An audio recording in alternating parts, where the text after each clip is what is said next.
L'Holodorf, repère historique colonial sous l'autorité des puissances allemandes, françaises et anglaises, a gardé sa richesse.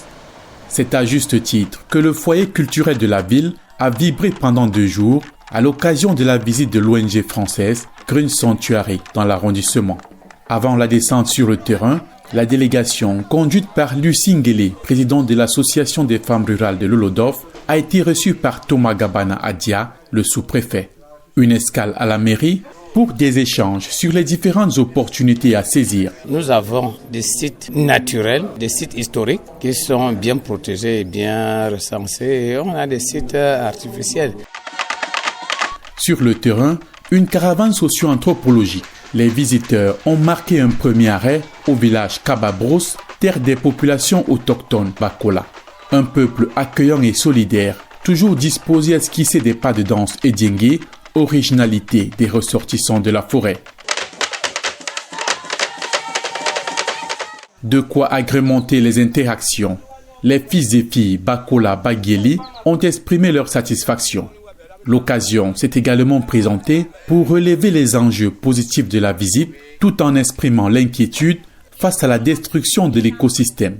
Nous perdons l'identité, pourquoi? Parce que la forêt est dévastée et on est obligé de s'évader et faire l'exode rural. Le Bakola est le premier gardien de la forêt.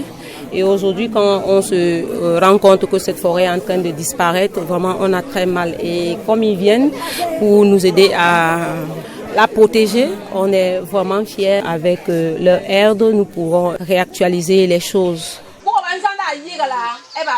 Protéger les forêts pour sauver l'humanité. Un impératif éthique. À ce concept, les Bakola ont une idée précise des actions à mener. Nous demandons aux ONG, aux partenaires qui sont venus dévaster notre forêt, de nous donner de l'argent pour qu'on actualise ce qu'ils sont venus dévaster. L'agriculture, par exemple, aujourd'hui nous n'arrivons plus à chasser et si nous pouvons nous déverser vers l'élevage. Le fondateur de l'ONG Green Sanctuary, Christophe Grechel, s'est engagé à apporter son soutien multiforme à ses amis. Dans l'arrondissement de l'Holodorf, on a plusieurs objectifs. Un premier objectif qui est de travailler, si on peut, sur les forêts communales. C'est ce qu'on a vu avec le maire et on a eu une très bonne discussion et je pense que je suis très optimiste sur la façon dont on va travailler avec lui. Et le deuxième objectif, et c'est pour nous un objectif prioritaire, c'est de travailler avec les Bakola. Ce qu'on a compris aujourd'hui, c'est que les forêts, c'est l'espace vital des Bakola. Et nous, on protège les forêts aussi. Donc on s'est retrouvés là-dessus et il faut maintenant qu'on fasse un programme ensemble pour essayer de travailler vers une amélioration de leur situation parce qu'on a compris qu'il y a quand même un peu de détresse. Remise symbolique d'une machette au patriarche pour matérialiser le désir de contribuer à la préservation de la biodiversité. Avec l'association des femmes rurales du village Bibondi, des réflexions ont été menées pendant près de 2 heures autour de l'autonomisation de la gente féminine. Dernier point, la séance de Ngovayan. Ici, la mobilisation était celle des étapes précédentes. Jour de clôture du long périple où les protagonistes ont eu le privilège de savourer les délices de ce milieu naturel partant de la pharmacopée aux produits agricoles. À la présidente de l'Association des femmes rurales de l'Holodorf de présenter les attentes de la gente féminine à l'endroit de l'ONG. Nous attendons dans le cadre du partenariat avec Green Sanctuaries un accompagnement multiforme dans le cadre du développement participatif et du développement local de notre arrondissement. Par sa chaîne montagneuse qui va de la localité de Mbikiliki à Ezika dans le Nyong-Ekele, abrite les projets d'exploitation du fer de Melombo, Ngovayan, Bibondi. Ngovayan regorge de nombreux atouts sur le plan touristique. Ngovayan, d'abord, c'est sa vue panoramique et le contenu dans cette forêt-là a été recensé sur le plan international. Nous avons 153 espèces endémiques et nous avons la plus grande poche des gorilles.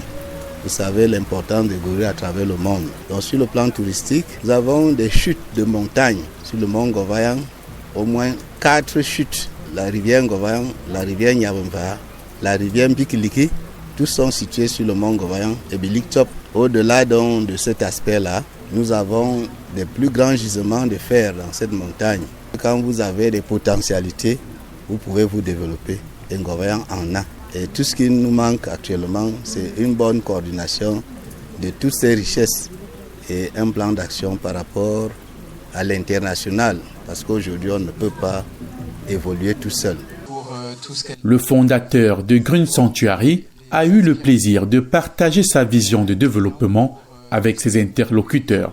Cette chaîne de montagnes formidable qui est derrière nous, il faudrait à tout prix garder ces forêts pour créer des ressources nouvelles pour les habitants. Je crois que ça, c'est le message principal que nous portons. Nous allons aider les femmes rurales qui se sont déjà pas mal développées. C'est très positif avec beaucoup d'espoir.